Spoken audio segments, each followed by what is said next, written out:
ഈ സംഘടനയിൽ ക്രിസ്ത്യാനികളുണ്ട്, ഹിന്ദുക്കളുണ്ട്, മുസ്ലിംസ് ഉണ്ട്.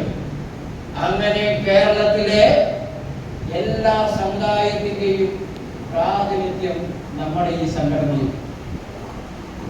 സീനത്തിന് വല്ല സംശയമുണ്ടോ? ഇല്ലല്ലോ. അപ്പൊ പിന്നെ സ്ത്രീ പങ്കാളിത്തം, ഇത്രയേറെ സ്ത്രീ പങ്കാളിത്തമുള്ള വേറെ ഏതെങ്കിലും ഒരു സംഘടനയുണ്ട്? ആലോചിച്ചു.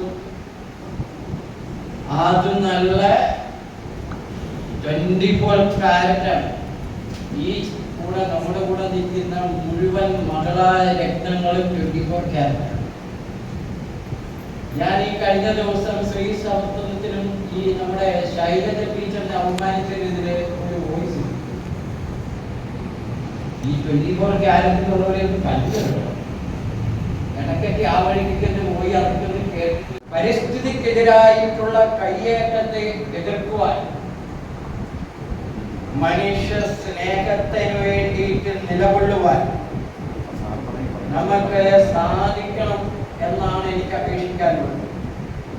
ഞാൻ ഇടുന്ന വോയിസ് മെസ്സേജ് ഞാൻ വ്യക്തമായ ലക്ഷ്യത്തോട് കൂടിയിട്ടിരുന്നതാണ്. നമ്മുടെ അഭിപ്രായങ്ങൾ സമൂഹത്തിന്റെ മുമ്പിലേക്ക് എത്തിക്കണം. ഇവിടെ ഏത് സംഭവം ഉണ്ടായാലും ഒന്നെങ്കിൽ രാഷ്ട്രീയത്തിന്റെ സൈഡിൽ നിന്നുകൊണ്ടുള്ള പ്രതികരണം, ഒന്നെങ്കിൽ ഇടത്തോട്ട് നിന്നിട്ടുള്ള പ്രതികരണം, അല്ലെങ്കിൽ വലത്തോട്ട് നിന്നിട്ടുള്ള പ്രതികരണം, അല്ലെങ്കിൽ ബിജെപിക്കാർക്ക് അവരുടെ രാഷ്ട്രീയത്തിന് വേണ്ടിയിട്ടുള്ള പ്രതികരണം, മതത്തിന്റെ പേരിലുള്ള പ്രതികരണം, ഒന്നെങ്കിൽ ക്രിസ്ത്യാനി അല്ലെങ്കിൽ ഹിന്ദു, അത് കഴിഞ്ഞാൽ ക്രിസ്ത്യാനി മുസ്ലിം. നമ്മളിപ്പോ നിങ്ങൾ കാണുന്നുണ്ടല്ലോ, നമ്മള് അങ്ങനെ യാതൊരു വിധത്തിലുള്ള പരിഗണന വെച്ചിട്ടില്ല. സെന്റ് സ്ഥലത്തിന് എത്രയാണ്? 1 കോടിയിലധികം. അങ്ങനെ വരുമ്പോ 26 ഏക്കറിന് എത്ര രൂപ വില വരും? ഏതാണ്ട് 2600 കോടി രൂപ വില വരും അല്ലേ? എന്റെ കണക്ക് തെറ്റാണ്. ആരെങ്കിലും കണക്ക് മാഷന്മാരില്ല, കണക്കിന്റെ മാഷാണോ ഒന്ന് കണക്ക് കൂടി. ആ 2600 കോടി വിലയുള്ള സർക്കാരിന്റെ സ്ഥലം, സർക്കാരിന്റെ സ്ഥലം എന്ന് പറഞ്ഞാൽ ആരുടെ സ്ഥലമാ? എന്റെയും നിങ്ങളുടെയും സ്ഥലമാണ്. ആ സ്ഥലം യൂസഫലിക്ക് കൊടുത്തത് എത്ര രൂപയാ? വെറും 26 കോടി രൂപയ്ക്ക് 30 കൊല്ലത്തേക്ക് ലീസിന് കൊടുത്തു. കേരളത്തിന്റെ ചരിത്രത്തിൽ ലീസിന് കൊടുത്ത ഏതെങ്കിലും സ്ഥലം തിരിച്ചു പിടിച്ചിട്ടുണ്ടോ? ടാറ്റയുടെ സ്ഥലം 1000കണക്കിന് ഏക്കർ മൂന്നാറിലുണ്ട്, തിരിച്ചു പിടിച്ചോ? ഈ വർക്കിംഗ് ചെയർമാൻമാര് ഇവിടെ വന്നിരിക്കുന്ന ഓരോരുത്തരും സജീവമായി ഇടപെട്ടാൽ, പ്രവർത്തിക്കാൻ തയ്യാറായാൽ ഈ സംഘടന അധികം താമസിക്കാതെ കേരളത്തിലെ ഏറ്റവും അധികം ജനങ്ങൾ ശ്രദ്ധിക്കുന്ന മനുഷ്യാവകാശ പരിസ്ഥിതി സംഘടനയായിട്ട് മാറും എന്ന കാര്യത്തിൽ സംശയം. അതിന് നിങ്ങൾ തയ്യാറല്ലെന്നാണ് എനിക്ക് ചോദിക്കാനുള്ളത്. നിങ്ങൾ തയ്യാറല്ലേ? നിങ്ങളുടെ ഒപ്പമുണ്ടെങ്കിൽ അതിനൊപ്പവും അതിന്റെ മുമ്പിലും നടക്കാൻ ഞാൻ തയ്യാറാണ്. നമ്മള് വിളക്ക് കത്തിച്ചിട്ട് പറയുടെ അടിയിൽ വെക്കരുതെന്ന് ബൈബിളിൽ അങ്ങനെയല്ലേ? പീഠത്തിൽ അല്ലെ? ഈ സംഘടനയും അതുപോലെയാണ്. ഈ ഇന്ത്യൻ സമൂഹത്തിൽ നമുക്ക് തമിഴ്നാട്ടിൽ ആളുകളുണ്ട്, കർണാടകത്തിലുണ്ട്. ആദ്യം ജനിച്ച നാട്ടിലെ ശരിപ്പെടുത്തിയിട്ട് തമിഴ്നാട്ടിലും കർണാടകത്തിലും യുപിയിലും ഡൽഹിയിലും ഒക്കെ ആളുകൾ ഇപ്പൊ തയ്യാറുണ്ട്. നമുക്ക് അമേരിക്ക അടക്കമുള്ള രാജ്യങ്ങളിൽ നിന്നുള്ള കോളുകളൊക്കെ വല്ലപ്പോഴും വരാറുണ്ട്, മലയാളികളും അല്ലാത്തവരുമായിട്ട്. അപ്പോ ഞാനിപ്പോ ഇവിടെ അവസാനിപ്പിക്കുകയാണ്. കണ്ടിട്ട് മിണ്ടാതിരിക്കുന്നവരാണ് യഥാർത്ഥത്തിലുള്ള പ്രതികൾ. എനിക്ക് നല്ല ഉറപ്പാണ്, ഈ സംഘടന ഈ കേരളത്തിൽ ഒരു അഭിപ്രായം പറഞ്ഞാൽ അത് മുഖ്യമന്ത്രി അടക്കം ഇന്ത്യൻ പ്രധാനമന്ത്രി അടക്കം ശ്രദ്ധിക്കുന്ന ഒരു അവസ്ഥയിലേക്ക് എത്താൻ ഇനി ഒരുപാട് കൊല്ലമൊന്നും വേണ്ട. ഇപ്പൊ ഇവിടുന്ന് തുടങ്ങുക.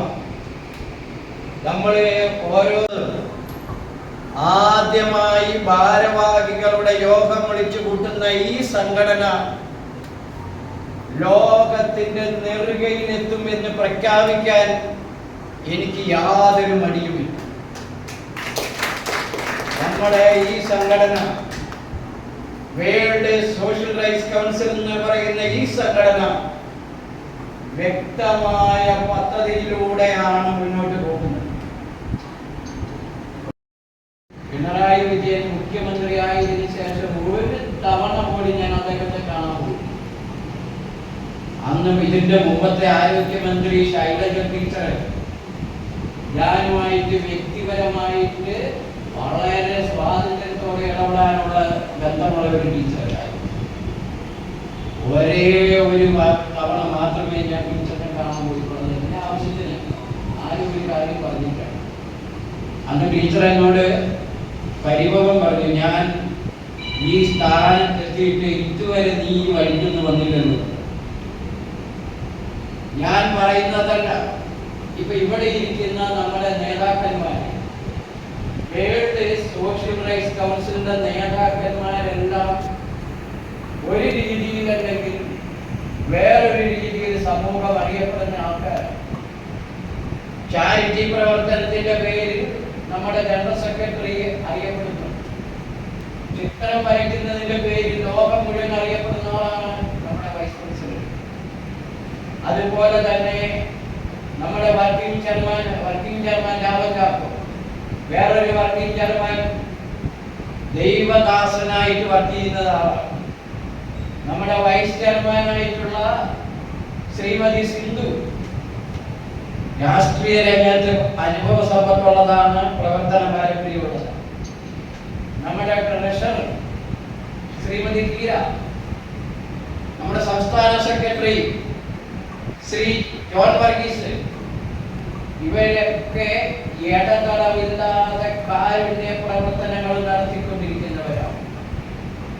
ആലീസ് ആന്റിയെ പോലെയുള്ള ഏറ്റവും ചെറുപ്പമുള്ള ആള് ഇപ്പോഴും ഈ സംഘടനയ്ക്ക് വേണ്ടി വളരെ ശക്തമായി പ്രവർത്തിക്കാൻ തയ്യാറായിട്ട് വന്നിരിക്കുകയാണ്. എന്തോ ബിന്ദു, സീനത്ത്, നമ്മുടെ അപ്പുറത്തിരിക്കുന്ന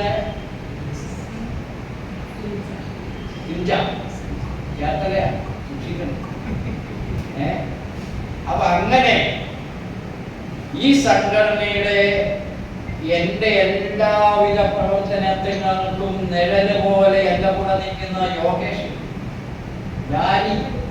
ലാലി ജോയിനെ ഞാൻ പ്രത്യേകം എടുത്തു പറയുക. നമ്മളൊരു വോയിസ് ഇട്ടാൽ, നമ്മളൊരു അഭിപ്രായം പറഞ്ഞാൽ കൃത്യമായിട്ട് ഇടപെടുകയും വളരെ ശക്തമായിട്ട് അഭിപ്രായങ്ങൾ പറയുകയും ചെയ്യുന്ന ഒരു വനിതയാണ്. അഭിപ്രായങ്ങൾ പറയുമ്പോൾ വനിതയല്ല, പുരുഷനുമല്ല, അതുക്കും മേലെയാണ്. അങ്ങനെ ലാലി ജോയി, സിന്ധു, ഞാൻ ഈ ആരുടെയെങ്കിലും പേര് വിട്ടുപോയിട്ടുണ്ട് ക്ഷമിക്കണം, വക്കീല്, എല്ലാവരെയും അദ്ദേഹത്തിന്റെ പേര് ഞാൻ പറഞ്ഞു, ഗോപാലകൃഷ്ണൻ. എനിക്ക് ഇത്രയും പേര് വളരെ ശക്തമായിട്ട് ഒപ്പം നിന്നാൽ മലയോട് മല്ലടിക്കാനും ഞാൻ തയ്യാറാണ്. പേടി എന്നുള്ളത് എനിക്ക് അറിയുന്നില്ല, കണ്ണൂർ ജനിച്ചതുകൊണ്ടാണെന്ന് അറിയുന്നില്ല. ബോംബ് സ്ഫോടനത്തിനൊക്കെ ആരുടെയോ ഭാഗ്യം കൊണ്ട് രക്ഷപ്പെട്ട ഒരാളാണ്. അതുകൊണ്ട് പേടി, അതുകൊണ്ടാണ് ഞാൻ. അപ്പൊ യൂസഫ് അലി സാഹിബിനെതിരെ ഞാൻ പരാതി കൊടുത്തു, വലിയ വാർത്തയാണ്. ആ വാർത്തകളൊക്കെ വന്നു കഴിഞ്ഞപ്പോ യൂസഫ് അലി സാഹിബിന് ഒരു മോഹം, ഞാൻ ആരാണെന്ന് പുള്ളി അന്വേഷിച്ചു. അപ്പൊ പറഞ്ഞു, ഞാൻ കണ്ണൂരുകാരനായേക്കാം. പുള്ളി കുറെ പേരെ പറഞ്ഞു വിട്ടു, എന്റെ വീടിന്റെ പരിസരത്തെല്ലാം അന്വേഷിച്ചു. അങ്ങനെ അന്വേഷിച്ചിട്ട് സാക്ഷാൽ യൂസഫ് അലി സാഹിബ് മരുമകനോട് പറഞ്ഞത്, ജോസഫ് എന്ന് പറഞ്ഞ ആള് മാത്രമേ എന്നോട് കഥ ചോദിക്കാറുള്ളൂ, എന്നോട് കാശ് ചോദിക്കാത്തതും. കേരളത്തിലെ മുഴുവൻ രാഷ്ട്രീയ പാർട്ടികളും നേതാക്കന്മാരും ഒക്കെ യൂസഫ് അലി സാഹിബിക്ക് കൊടുത്ത പണം മേടിച്ചിട്ട് കമാന്നും ഇല്ലാതെ. ഞാൻ പറഞ്ഞത്, ഇന്ന് കേരളം ഏറ്റവും ഭയപ്പെടുന്ന ഒരു വ്യവസായി യൂസഫ് അലി സാഹിബായി. രാവിലെ ടിക്കറ്റ്സിനെതിരെ ഞാൻ കിറ്റക്സിന് പരാതി കൊടുത്തു കഴിഞ്ഞപ്പോൾ എനിക്ക് ഒരുപാട് ഓഫറുകൾ വന്നിട്ടുണ്ടായിരുന്നു. ബിഷപ്പ് കൗൺസിൽ വെച്ച് ചർച്ച ചെയ്യാന്ന് പറഞ്ഞു. മുഖ്യമന്ത്രി പത്രസമ്മേളനം നടത്തിയിട്ട് പറഞ്ഞു, EM ജോസഫിന്റെ പരാതിയുടെ അടിസ്ഥാനത്തിലാണ് കിറ്റക്സ് സാബുവിനെതിരെ കേസെടുക്കുന്നത്. അങ്ങനെ ഒന്നിട്ട് മൂന്നാമതൊരു കാര്യമുണ്ട്. ഇവിടുത്തെ ഹൈക്കോടതിയിൽ ഒരു ജഡ്ജി ഉണ്ടായിരുന്നു, ഇപ്പൊ പേര് ഞാൻ പറയുന്നു. ആ ജഡ്ജിക്ക് ചില സമ്മാനങ്ങൾ കിട്ടിയാൽ ആ സമ്മാനം കൊടുത്തവർക്ക് അനുകൂലമായിട്ട് വിധി എഴുതുമായിരുന്നു ഹൈക്കോടതി ജഡ്ജി. അപ്പൊ ഞാൻ വേറെ ഒരു വക്കീലിന്റെ സഹായത്തോടെ സുപ്രീം കോടതിയിലെ ചീഫ് ജസ്റ്റിസ് ആയിരുന്ന ജസ്റ്റിസ് കബാഡിയ ഓർക്കുന്നില്ല, ഒരു പരാതി കൊടുത്തു. ഞാൻ വിചാരിച്ചു എന്റെ പരാതിക്ക് കുട്ടി വരെയുള്ളൂ. 4-5 മാസം കഴിഞ്ഞപ്പോ ഒരു ഉത്തരവ് വന്നു. ഈ ഹൈക്കോടതി ജഡ്ജിയെ നിയമ സംവിധാനത്തിൽ നിന്നും വെളിയിലാക്കിക്കൊണ്ടുള്ള ഉത്തരവ്. ഞാൻ പറഞ്ഞു വന്നത് വേറെ ഒന്നുമല്ല, ധൈര്യത്തോടെ നെഞ്ചി വിരിച്ച് സമൂഹത്തിന്റെ മുമ്പിൽ ഏത് വലിയ കക്ഷി വന്നാലും ഏത് കിടില കക്ഷി വന്നാലും അവരോടൊക്കെ നേരെ നിന്ന് പൊരുതാനുള്ള തന്റെ ഇടമുണ്ടെങ്കിൽ ബാക്കി എല്ലാം നമ്മളെ തേടി വരും. അതിന് ഒരു പേടി വേണ്ട. ദൈവാനുഗ്രഹം കൊണ്ട് എനിക്ക് 4 മുഖ്യമന്ത്രിമാരുമായി സംഘടനകളുണ്ട്. മുളയ്ക്കുന്നതും ഒരു സുപ്രഭാതത്തിൽ മുളയ്ക്കും, അടുത്ത സുപ്രഭാതത്തിൽ അസ്തമിക്കും. ഒരു മനുഷ്യാവകാശ പരിസ്ഥിതി സംഘടന എന്ന നിലയ്ക്ക് ഇത് തുടങ്ങിയിട്ട് 2 വർഷമായി. ഞാനല്ലെങ്കിൽ മറ്റൊരാളിലൂടെ വേൾഡ് സോഷ്യൽ റൈറ്റ്സ് കൗൺസിൽ എന്ന സംഘടന ലോകാവസാനം വരെ നിലനിൽക്കുമെന്ന കാര്യത്തിൽ സംശയം വേണ്ട. നമുക്ക് വ്യക്തമായ ധാരണയുടെ അടിസ്ഥാനത്തിലാണ് ഈ സംഘടന തുടങ്ങിയിരിക്കുന്നത്. നമ്മുടെയൊക്കെ ബന്ധുക്കള് ദുബായിലൊക്കെ ഉണ്ട്. രാവന്റെ മകള് താമസിക്കുന്നത് സ്ഥിരതാമസം ദുബായിലല്ലേ? ദുബായിൽ മക്കളും മരുമക്കളും ബന്ധുക്കളുമായിട്ട് ജോലി ചെയ്യുന്നവർ ഒരുപാട് പേര് ഈ കൂട്ടത്തിലുണ്ട്. ശരിയല്ലേ? നമ്മൾ അഭിമുഖീകരിക്കാൻ പോകുന്നതിന്റെ വലിയ ഒരു തെളിവാണ് ഇന്നലെയും മിനിഞ്ഞാന്ന് ദുബായി കണ്ടത്. ഒരു കൊല്ലം പെയ്യേണ്ട മഴ ഒരു ദിവസം കൊണ്ട് ദുബായിൽ പെയ്തു, ഇല്ലേ? എന്ന് പറഞ്ഞാൽ കാലാവസ്ഥാ വ്യതിയാനം നമ്മുടെ കൺമുമ്പിൽ വിരൽത്തുമ്പിൽ മുമ്പിൽ എത്തിയിരിക്കുകയാണ്. ഈ കാലാവസ്ഥാ വ്യതിയാനം എങ്ങനെയുണ്ടായി? ഈ കാലാവസ്ഥാ വ്യതിയാനം UN മുന്നറിയിപ്പ് നൽകാൻ തുടങ്ങിയിട്ട് കുറെ കൊല്ലങ്ങളായി. UN മുന്നറിയിപ്പ് അനുസരിച്ചാണെങ്കിൽ അടുത്ത 10 വർഷം കഴിഞ്ഞാൽ മനുഷ്യരാശി ഉണ്ടാകുമോ എന്ന് UN ആണ് സംശയം പ്രകടിപ്പിച്ചിരിക്കുന്നത്, നമ്മളാരുമല്ല. അപ്പോ മനുഷ്യരാശി നിലനിൽക്കണമെങ്കിൽ പരിസ്ഥിതി നിലനിൽക്കണം. ആ പരിസ്ഥിതി നിലനിൽക്കണമെങ്കിൽ മനുഷ്യനായി പിറന്ന ഓരോരുത്തർക്കും വലിയ ഉത്തരവാദിത്വമുണ്ട്. എനിക്കുണ്ട്, ജയപ്രകാശിനുണ്ട്, ജോൺ വർഗീസിനുണ്ട്, ജാവൻ ചാക്കോയ്ക്കുണ്ട്, തോമസ് കരിപ്പായിക്കുണ്ട്, നമ്മുടെ സംഘടനയുടെ നട്ടലായിട്ട് നടക്കുന്ന യോഗേഷിനുണ്ട്, സിന്ധുവിനുണ്ട്, ലാലിക്കുണ്ട്, നമ്മുടെ ആലീസ് ആന്റിക്കുണ്ട്, സീനത്തിനുണ്ട്, ബിന്ദുവിനുണ്ട്, അഡ്വക്കേറ്റ് സുധീറിനുണ്ട്, നമ്മുടെ എൽദോയ്ക്കുണ്ട്, കുമാറിനുണ്ട്, മാഷിക്കുണ്ട്. നമ്മുടെ ഇന്ത്യയിലെ 140 കോടി ജനങ്ങൾക്കുണ്ട്. പലരും അതിന്റെ ഗൗരവം മനസ്സിലാക്കുന്നില്ല. ആ ഗൗരവം ഈ 140 കോടി ജനങ്ങളിലേക്ക് എത്തിക്കുവാനുള്ള ബാധ്യത നമുക്കുണ്ട്. ചെറിയ കാര്യമല്ല,